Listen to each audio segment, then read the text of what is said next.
Hey YouTube, how's it going? This is Dave. It is another gorgeous day on tap, and sorry if you're getting blasted in the face with the sun. I'm heading down to a buddy's shop in Delaware to get my drag radial flipped on the rim. Unfortunately, when I got them the first time, they were both rotating the same direction.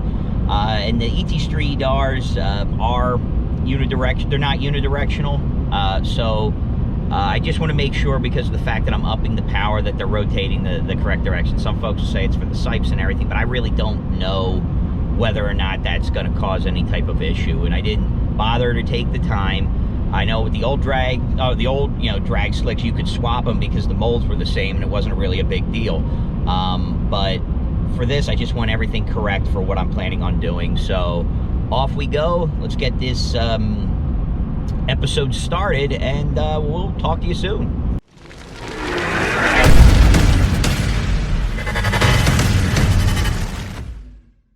Okay, so we're back at the garage here. We got the SS in the background. I'm gonna end up finally getting the rear out and drive shaft, and we're gonna get this guy put in.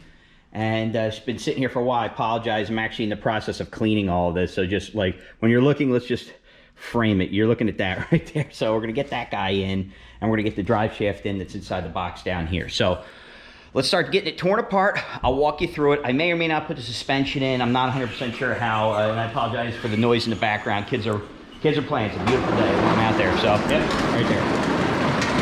There he goes. So let's get started.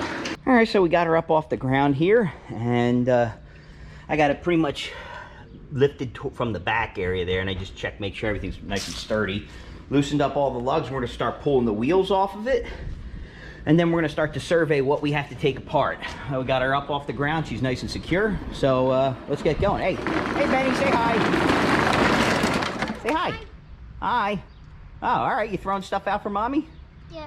All right. Sounds good, man. Talk to you later. Talk to you later, Daddy. All right. Bye-bye. Bye-bye. All right. So we've got the wheel off. We got everything kind of pulled away. I've got the upper control arm bolt off.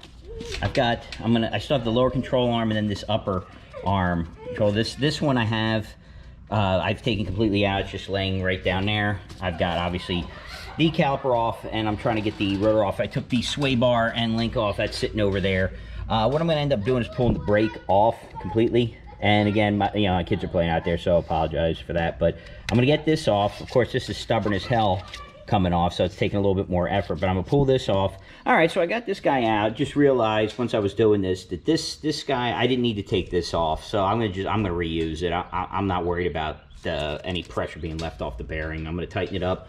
Push these back down. We're gonna go for a broke. I was able to pull off all the bolts all the way around. I got this guy resting here. I'll clean this off, and I was just able to. There's enough slack in these. Well, for the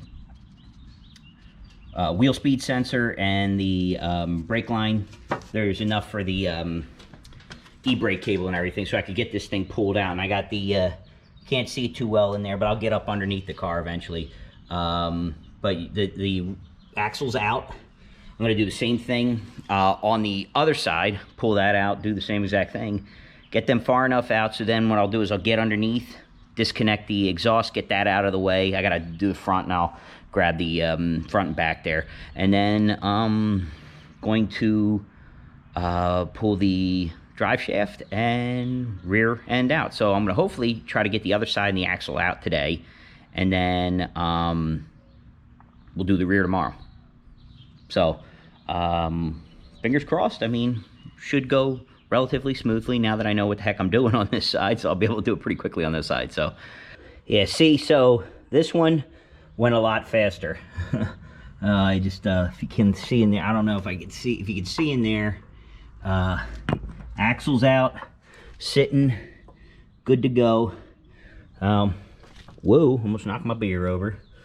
Sponsored by beverages of the frothy kind. But yeah, so it's dirty, but it went quick.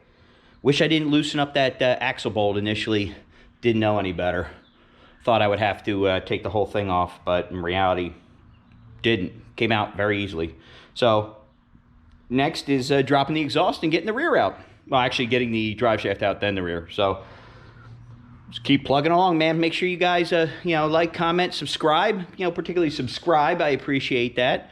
Apparently, I have like 90% of the people stop by the channel and watch, but don't subscribe. So that would make me feel real nice if you guys would subscribe. But if not, I appreciate you watching either way. So let's keep on plowing forward, guys. I think we're going to be able to get this stuff done by tomorrow. Famous last words.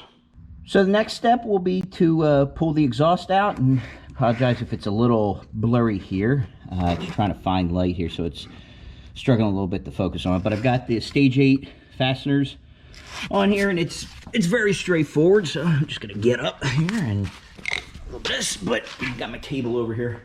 So I got these stage 8 fasteners here. These clips are starting to get a little tired, so I've got a few extra ones from previous kits I have. So I'll probably swap out the hardware just because I have it. And I'll slap a few of these new ones on there. But, yeah, all we got left now, pull the other side, and then we'll pull the back, and we'll be able to drop the exhaust in one large section, get it out of the way. I'll just get it off to the side so that I can work underneath there, work the drive shaft. But once I get that out, I'll disconnect the drive shaft, pull that out of the way. Well. That was easy enough. Got the exhaust pulled down. You can see the hangers here. Hangers up front. What I ended up doing was pulling it off the front of the diff at the biscuit isolator, because it was just easier to pull those straight out since there's no nuts and have these hardware here. You got to pull the heat shield off so you can get the drive shaft laid down. I'm going to eventually pull the drive shaft out, but there's a clear shot in here. It's kind of weird because this one goes in from the front, this one comes in from behind. Or maybe that's vice versa. I gotta, yeah, no, this one comes in from this side. This one comes in from, I can't remember. I think it comes in from that side, and that one goes from there. But, and then this one comes in just from the side. It's not too difficult to do that. And then you just gotta make sure you, there's a vent line up here that you gotta disconnect. And then boom, she drops right out, like no big deal. The axles look good. They don't look hurt at all. So that's really good. Okay, so this is what I'll call my backup diff for when I invariably blow the new one. But I just wanted to point out, so that vent I talked about when I was under the car, that gets pulled here. And then it's just these 3 bolts. Once you pull out the bolts that are here, and the reason I mention that is because it's threaded here. So it just makes it a lot easier, just pull those out. And then you just have to, muscle it a little bit. So I got a pry bar that's underneath the car, and I was able to pry out the pin here. Just pull it back, and it dropped right out. But one thing I did want to point out here for the super sweet carbon fiber drive shaft here is that this biscuit will actually, I'm going to take this off, and they mark it for you so that it's balanced to that, and then I'll actually put it here on the front of this diff, and this will allow me to easily separate and hook in the new drive shaft. But I'm not going to bother showing you how to take the drive shaft off. It's just 2 bolts. Hi, buddy. It's just 2 bolts that you take from the center universal joint, and then either the 3 on the front. I got to take a look at the full drive shaft to see whether or not they give you another interface or they give you another puck for the front, an isolator. So I don't know what that is just yet. So once I take it out, I'll show that in the next video. But that concludes part 1. It is really straightforward, guys. I can pretty much say anybody can do it. I think I'm still debating on whether or not I want to pull the shocks out and start the lowering procedure. But I mean, if I'm going to do it, now is the time to do it. So stay tuned for part 2 to see if I go through with it or not. But yeah, guys, thanks for watching, and I look forward to seeing you guys next time. Take care.